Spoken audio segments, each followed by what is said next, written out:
We talked about how we were going to build a great country from the bottom up, and we carried around our copy of the Constitution. And of course, it was that Constitution that got the Tea Party folks excited, legitimately so, about the Operator's Manual of America being discarded by those in Washington. And I think what I tried to bring to the battle was what Abraham Lincoln brought to this battlefield back in 1863 on November 19th, when he talked about this country being conceived in liberty and dedicated to the proposition that all men are created equal. He was quoting, of course, the Declaration of Independence, conceived in that declaration. And we talked about that declaration as the heart of American exceptionalism, as to who we are, because we will never be a country that can go forward as a great and powerful country again unless we remember who we are and what makes us Americans.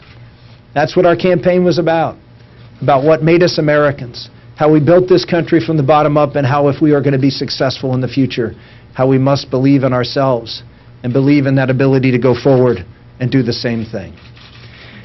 Against all odds, we won 11 states, millions of voters, millions of votes. We won more counties than all the other people in this race combined. We were able to spread that message far and wide across this country, and what we found is that while we found that support, I found a deeper love for this country. Every state I went to, and those of you who followed me around, I would say, I really love this state.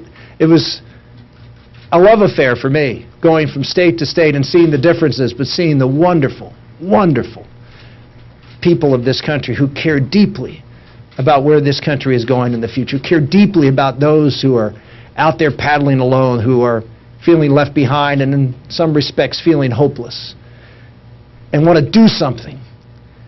Well, ladies and gentlemen, we made a decision to get into this race at our kitchen table and against all the odds, and we made a decision over the weekend that while this presidential race for us is over for me, and we will suspend our campaign effective today, we are not done fighting. We are going to continue to fight for those voices. We're going to continue to fight for the Americans who stood up and gave us that air under our wings that allowed us to accomplish things that no political expert would have ever expected.